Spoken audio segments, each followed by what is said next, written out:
Las buenas tardes y bienvenidos a otro contexto de martes. Hoy vamos a estar hablando sobre los valores que distinguen a nuestras ciudades Cienfuegos y cómo potenciarlos para tener un turismo de patrimonio que sobresalga no solo en nuestro país, sino en el mundo entero. Quédense con nosotros durante los próximos 27 minutos y estaremos conociendo sobre el tema. Vamos ahora con nuestro video portada, la reseña que abre las puertas a este contexto.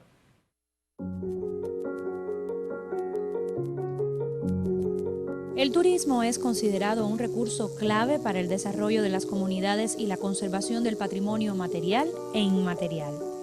Según Francesco Bandarin, subdirector general de Cultura de la UNESCO, es imprescindible vincular la cultura y el turismo si se quieren alcanzar los objetivos de desarrollo sostenibles. Otras publicaciones sobre el tema consideran que este tipo de turismo está creciendo en popularidad, importancia y diversidad, lo que conlleva mayor responsabilidad de proteger nuestros bienes culturales y naturales. El objetivo de esta actividad es garantizar buenas prácticas de conservación junto con una interpretación auténtica que contribuya a la economía local.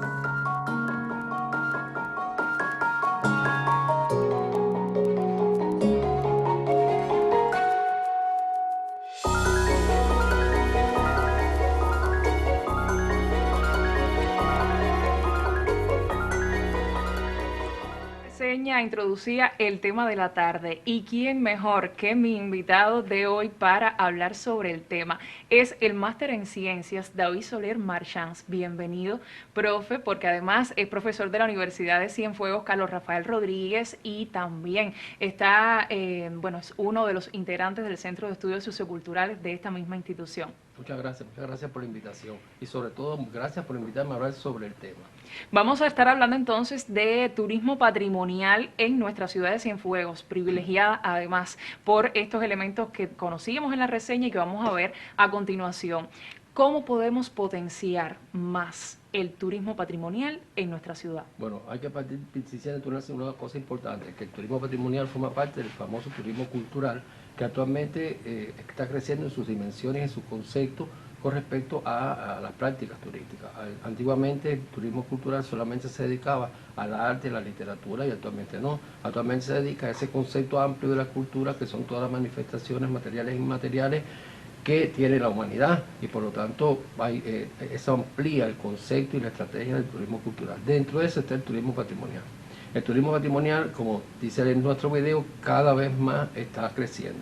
Está creciendo en primer lugar por la globocolonización y la globalización. Esto trae como consecuencia que entonces cada vez más los países se acerquen y cada vez más la gente quiere conocer cómo viven las otras personas, qué comen, qué sienten, cuáles son sus emociones, sus sensaciones, cuál es el imago con que viven, cómo eso contribuye a su desarrollo personal y colectivo. Y por lo tanto cada vez más ese turismo va jugando un papel importantísimo en la vida de las personas y sobre todo en los turistas. Porque los turistas buscan entonces experiencias personales y es aquí donde el turismo patrimonial juega un papel importante por cuanto el turismo patrimonial es un turismo de un término simbólico, es decir, en busca de las interpretaciones simbólicas, de los significados, de los significantes simbólicos y aquí lo sociocultural, pues indiscutiblemente que juega un papel importantísimo, porque de hecho el patrimonio cultural es una expresión sociocultural y así es como se vende, así es como se negocia, así es como se construye y sobre esa base entonces el turismo patrimonial juega un importante papel. Otro elemento importante es el crecimiento de las ciudades patrimoniales en el mundo, es decir, hay un crecimiento enorme de las ciudades con declaratoria patrimonial. Nosotros tenemos una ventaja que todavía seguimos siendo la única ciudad del siglo XIX declarada Patrimonio Cultural de la Humanidad en el mundo y eso es una unicidad que nos permite entonces favorecer un turismo patrimonial. Otro elemento importante es que no solamente ya el patrimonio mundial es la arquitectura y es el urbanismo, también es el patrimonio inmaterial y por lo tanto la fiesta, las danzas, los performances sociales, las procesiones, la comida, la bebida, el vestuario, empieza a jugar un papel importante como recurso cultural, como recurso patrimonial y se convierte entonces en un recurso turístico para ser vendido, para ser negociado, para ser empleado y cada vez más están apareciendo las famosas rutas, las rutas del vino, las rutas, por ejemplo, la ruta maya, que es una cosa importantísima, las rutas gastronómicas, que juegan un importante papel porque están muy cerca de la experiencia humana, de la experiencia del visitante, y por eso cada vez más el turismo patrimonial está alcanzando un gran valor. Acá en nuestra ciudad hay un nuevo proyecto relacionado con la ruta del café. Sí, exactamente. La Ruta del Café es un proyecto de desarrollo local que está vinculado a ese tipo de turismo. Es interesante esto que te voy a decir. La gente piensa que cuando tú hablas del turismo del vino, del turismo del café, es porque vas a tomar café o que vas a tomar vino, y no es así. Es decir, cuando uno habla de un turismo patrimonial, es un turismo a todos los procesos. Es decir, si yo voy a organizar, por ejemplo, una ruta al vino, por ejemplo, que es una de las que más está el enoturismo, que es como se llama la ruta del vino, o por ejemplo, una que se está potenciando mucho, que es el necroturismo, la visita a los cementerios culturales. No es solamente ir al cementerio, es visitar todo el proceso. Por ejemplo, el enoturismo es desde que se produce la uva, desde que se produce el vino, y entonces el final es la degustación y la cultura del vino. Pero tú recorres todo un proceso, y eso es una cosa interesante porque estás recorriendo la vida de ese vinicultor, o la vida de ese cafetalero o de ese tabacalero, que son las que más se están produciendo en Cuba. Ya usted lo decía, creo que marca un antes y un después la declaratoria de Cienfuegos como Patrimonio Cultural de la Humanidad. ¿Cómo entonces influye eso en la potenciación de ese turismo patrimonial en nuestra ciudad? Bueno, de hecho, cuando una ciudad es declarada Patrimonio Cultural de la Humanidad, de hecho ya está en los destinos turísticos del mundo. ¿Por qué? Porque esa ciudad pertenece al mundo, pertenece al universo, es la expresión del universo, y por lo tanto, en el momento mismo de la declaratoria, ya está colocada en el mundo. Hay una cosa interesante, esa pregunta que me estás diciendo, porque a veces Cienfuegos no está consciente de lo que significa cuidar la unicidad para que entre el turismo, y porque la mayoría del turismo que viene aquí es precisamente porque nosotros somos Patrimonio Cultural de la Humanidad. El hecho de que Cienfuegos se convierte en Patrimonio Cultural de la Humanidad le da una puesta en valor y un valor social añadido a una arquitectura o a un proceso que trae arquitectura, porque a veces cuando hablamos de la declaratoria de patrimonio no es solamente los edificios, también están la gente, las personas que viven ahí, lo que comen, cómo viven, cómo nos relacionamos nosotros, cuál es nuestro nivel de vida. Todo eso forma parte de la declaratoria de patrimonio, cómo comercializamos, cuáles son los entornos sobre los cuales nos vamos a desenvolver, e indiscutiblemente eso es fundamental. Ahora, el hecho de que, porque una cosa es la manifestación patrimonial declarada y otra cosa es el recurso patrimonial en función del turismo. Aquí el turismo, la esfera turística juega un importante papel, porque tiene que entrar en una interrelación multisectorial y multidimensional para poder crear el recurso turístico que dé dinero y a su vez sirva para emplear y conservar el patrimonio. Profe, yo le propongo una pausa ahora para ir con nuestro primer segmento de detalles. Al regreso vamos a dejarlo ahí mismo y continuamos. ¿Le parece bien? Muy bien.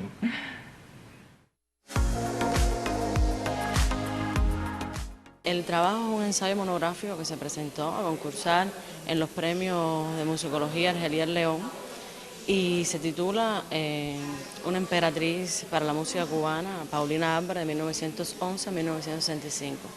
Es el resultado de una investigación que realicé como parte de mi tesis de maestría sobre Paulina Álvarez, porque en primer lugar consideramos que Cienfuegos tiene una deuda con Paulina, que es una figura importante dentro de el campo musical cubano y que no se ha investigado lo suficiente.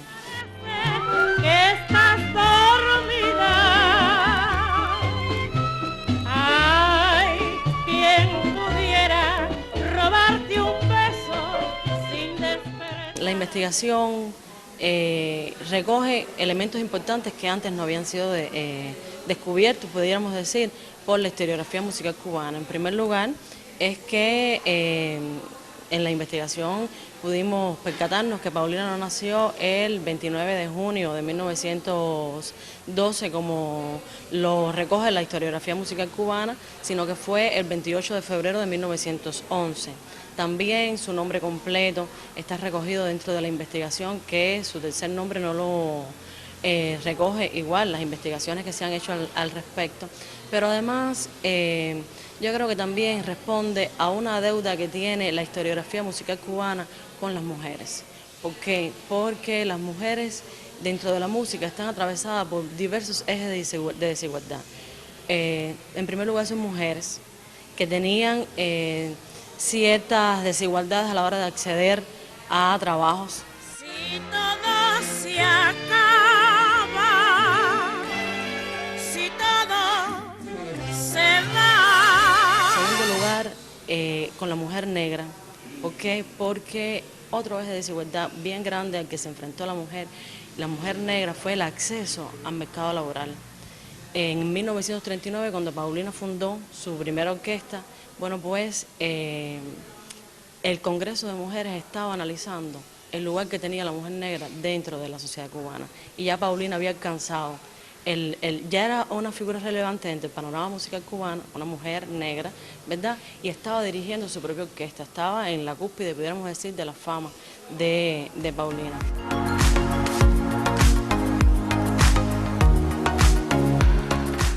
Sobre la emperatriz del danzón vamos a estar hablando en breve, pero primero vamos a comentar, como hacíamos antes de la pausa, sobre esos valores añadidos que también enriquecen el patrimonio cultural de la humanidad Cienfuegos. Bueno, de hecho, de que sea patrimonio cultural de la humanidad ya es un valor añadido. Los valores añadidos van apareciendo en la medida en que se va empleando ese patrimonio, a través de proyectos de desarrollo local, o a través de instituciones culturales, o a través de investigaciones académicas, o a través propio de la propia propiedad privada que está apareciendo en los procesos y que utiliza el patrimonio en función de eso.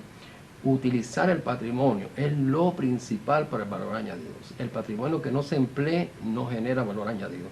Lo que pasa es que es importante que a la hora de tú emplearlo necesitas hacer el inventario de los recursos culturales y los recursos patrimoniales, donde yo pienso que ahí todavía hay una deuda investigativa y hay todavía algunas insuficiencias que a veces, por ejemplo, hacemos proyectos culturales o proyectos de desarrollo local o proyectos promocionales que no tienen en cuenta el recurso patrimonial. Y por lo tanto, al no tener en cuenta que no es lo mismo estudiar la manifestación patrimonial que estudiar el recurso patrimonial. El recurso patrimonial es el que genera ganancia, el que genera recursos, y por lo tanto tiene que tener una dimensión económica y una preparación económica que muchos todavía trabajadores de patrimonio y trabajadores académicos carecemos de esa formación en ese orden de cosas.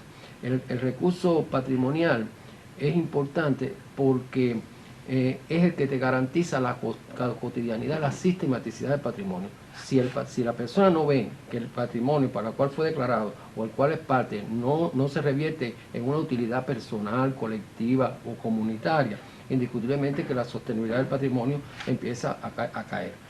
Y hay un concepto, a veces se trabaja de forma absoluta el concepto de sostenibilidad económica del patrimonio, y es incorrecto.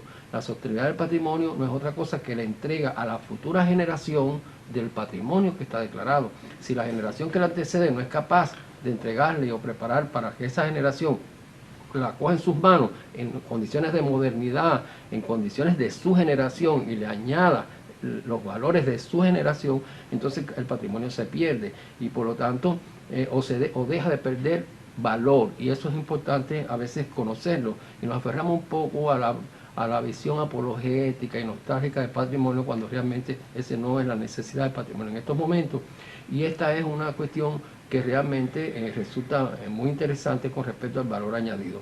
Los valores añadidos, por lo tanto, no solamente están en la preservación del patrimonio, sino en cómo la gente lo emplea y qué le va incorporando a ese patrimonio que lo haga sostenible en el tiempo. Y aquí es donde realmente el turismo viene a jugar un papel importante. David, sí me decía.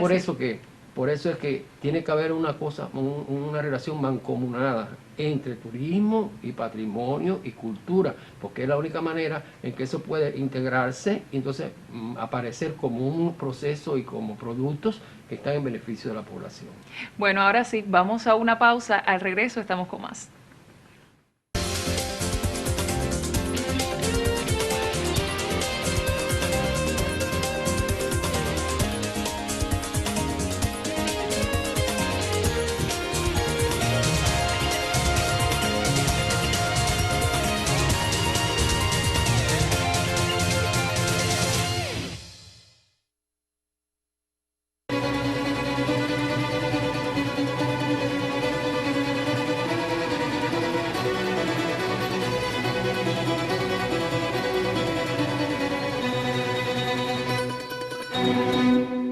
Continúa a mi lado el máster en ciencias David Soler Marchans para hablar ahora de este referente al que hacíamos referencia, valga la redundancia, hace un momento, y era Paulina Álvarez. Cómo la música dentro de ese patrimonio juega un papel también fundamental. Bueno, indiscutiblemente que si hay valor añadido en el patrimonio cienfuegro es la música.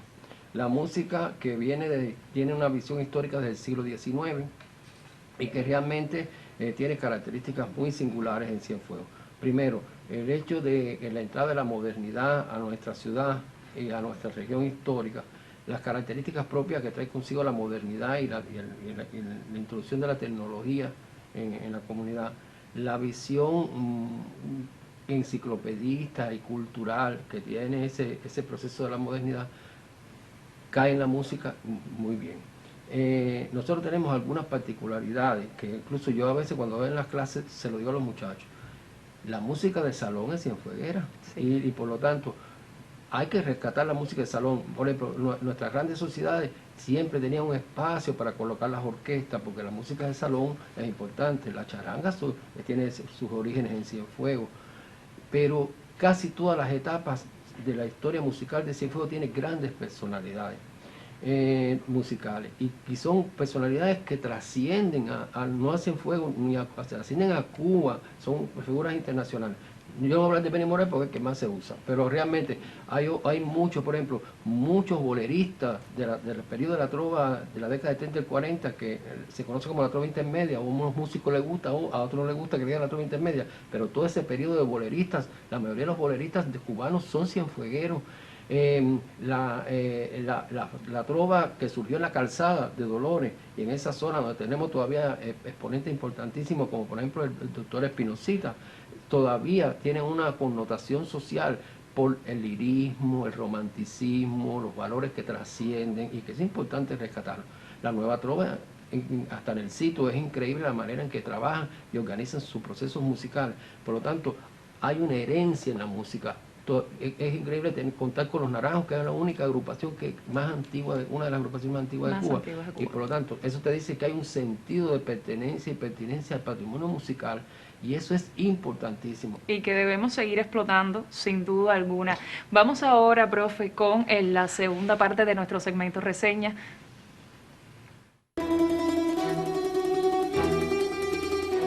La investigación aborda desde los múltiples ejes de desigualdad al que se enfrentaban las mujeres cubanas dentro de la música cubana.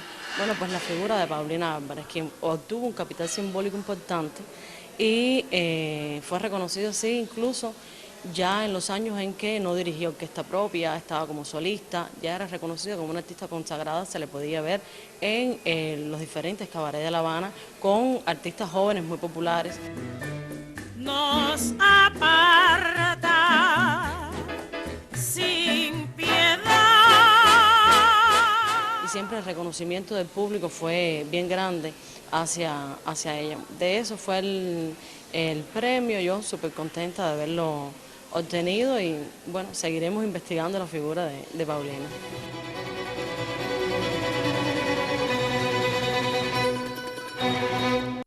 Bueno, otros datos sobre esta investigación sobre la emperatriz del danzón, Paulina Álvarez, un referente, ya lo decía, para toda Cuba. ¿Qué importancia tiene, profesor, la relación Cienfuegos, región central, región de las villas, en cuanto a este patrimonio? Esa es una pregunta que me hace muy interesante. Primero porque la región central de las villas es la región que más patrimonio tiene declarado mundialmente, tanto de patrimonio urbano, como por ejemplo de Cienfuegos y Trinidad, que incluso es interesante porque si unes los dos espacios puedes perfectamente recorrer desde Cuba desde el siglo XVII o XVI hasta el siglo XX, que es Cienfuegos. Da una visión universal muy interesante y que realmente no lo tiene cualquier parte del mundo. La otra cosa es la amplísima declaratoria del patrimonio inmaterial que hay en la región central de Cuba. Están las parrandas de Remedio, está la rumba, está el danzón, está las décimas, toda la parte campesina, y por lo tanto nuestra región es muy rica en patrimonio inmaterial. Esto que trae como consecuencia que entonces turismo tenga en sus manos grandes cantidades de recursos para trabajar el turismo patrimonial. ¿Qué pasa con el turismo patrimonial? La misma cultura negra que existe en nuestros municipios, ajá, que realmente a veces no se visualiza todo lo que tiene que visualizarse, y es importante conocer ese sustrato que hay ahí, que viene de nuestras reglas de Ocha, de nuestras reglas conga, en función de la música, de la danza y de muchas cosas que realmente son únicas en el Cuba y en el Caribe. Esta visión te permite a ti entonces no pensar solamente en el turismo de ciudad, te permite también pensar en el turismo de los paisajes culturales, te permite pensar también, por ejemplo, en rutas que van más hacia la parte etnográfica, hacia la parte antropológica, que realmente es importante. Te permite también pensar en promociones e instituciones que van a generar un nuevo contenido y una nueva, como dice al principio, una nueva interpretación, deuda que todavía tenemos en la provincia. La provincia no ha entrado todavía en lo suficientemente interpretativo del patrimonio que cae en el campo de la comunicación social, también de la comunicación cultural, y por lo tanto eso también te ofrece recursos a la promoción y a la divulgación, y no se hace tan esquemática a veces esa promoción. David, a modo ya de conclusión, ¿cómo pudiera entonces, bueno, enmarcarse, qué importancia le atribuye a esa cultura del detalle, a esa cultura de la persistencia, además en mantener entonces los valores patrimoniales de la ciudad, que prevalezca también ese turismo patrimonial? Ahí es el gran dilema, es eso.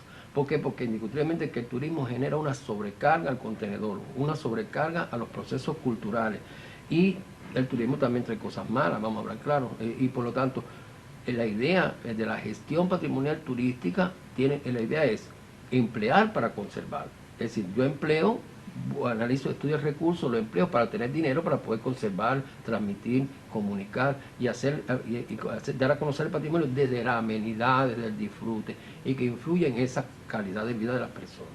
Usted tiene, profe, un proyecto además para gestionar estos valores que hacen también única a nuestra ciudad. Coménteme un poquito de esto. Bueno, el proyecto de nosotros se termina este año. Hace 3 años que está funcionando, tiene muy buenos resultados en el orden metodológico y de la ciencia y la investigación en la universidad de nosotros. Pero ya tenemos aprobado otro proyecto que cae en este campo que tú me estás diciendo, el campo de la gestión interpretativa del patrimonio cultural, que va a durar hasta el 2027. Este proyecto además está generando, junto con la carrera de turismo, junto con la dirección de turismo y junto a la dirección de cultura, algunas metodologías de trabajo, sobre todo en los inventarios de los recursos turísticos y los recursos patrimoniales, que es donde está el déficit en estos momentos. Hay importantes publicaciones ya hechas, una buena cantidad de tesis de maestría, doctorados, vinculados a eso, sobre todo en la carrera de comunicación social, de gestión sociocultural del patrimonio y gestión turística. En este momento el banco es importantísimo en rutas, senderos, planes de actuación, guiones metodológicos de interpretación. Ya ha crecido enormemente en estos 3 años. Nosotros estamos culminando el proyecto con una alta satisfacción académica y una alta satisfacción también por parte del programa nacional al que nosotros pertenecemos, que es el programa del sectorial del Ministerio de Cultura y del Ministerio de Turismo. Ese proyecto se termina, pero está abriendo muchas oportunidades y muchas puertas para nuevos proyectos, para nuevas investigaciones, para nuevas instituciones, y sobre todo para redimensionar la lectura patrimonial, porque en estos momentos el giro que está dando es hacia la comunicación del patrimonio, hacia la interpretación del patrimonio, y sobre esa base hay que formar capacidades para que entonces nuestras instituciones, nuestras comunidades estén en función de ese uso de su patrimonio y sepan cómo transmitirlo, cómo sostenerlo. Eso en estos momentos es sumamente importante. Este espacio le ha dado muchas oportunidades a mi proyecto, igual que la radio. El proyecto además forma parte también de una línea de investigación de la universidad. Va a seguir continuando como línea de investigación de la línea de investigación de Historia y Antropología Sociocultural Cubana, en una sublínea que es Gestión del Patrimonio Cultural, y de la Cátedra de Patrimonio Histórico Violeta Rovira. De esta manera estamos perfilando un nuevo camino de investigación y actuación. Bueno, muchísimas gracias por estar acá con nosotros. Gracias. Definitivamente el tiempo es muy corto para abarcar tantos aspectos que faltan, ¿verdad que sí? Pero yo le agradezco muchísimo en nombre de nuestro colectivo haber estado esta tarde acá con No, nosotros. igualmente, muchas gracias y siempre a la disposición de ustedes. Gracias, gracias también a ustedes, queridos televidentes, por estar con nosotros en este tiempo televisivo. La invitación es para el próximo martes. Nos despedimos con música.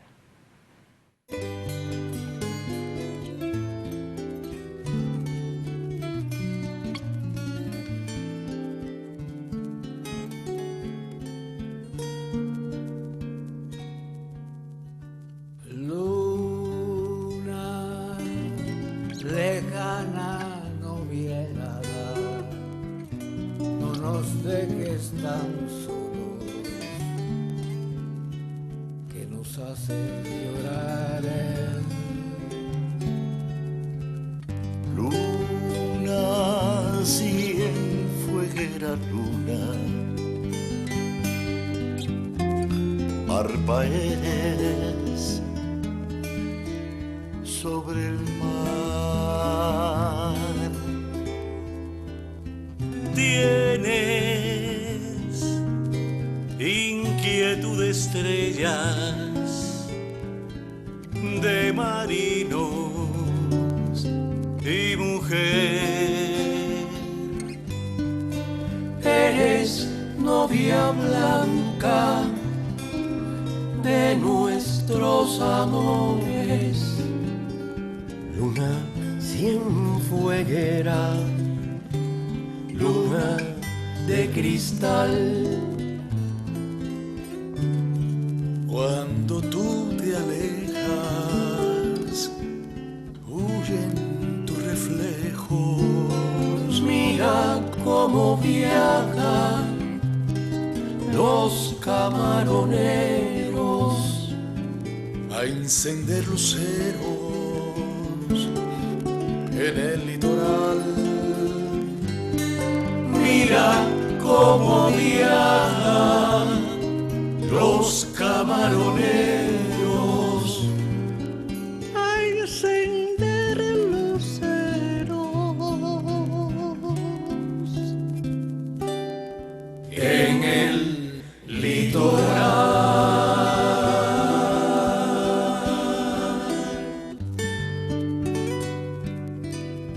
litoral. Aunque ellos se querían mucho y se respetaban mucho, Camilo era muy bromista, siempre riéndose, muy audaz, muy inteligente.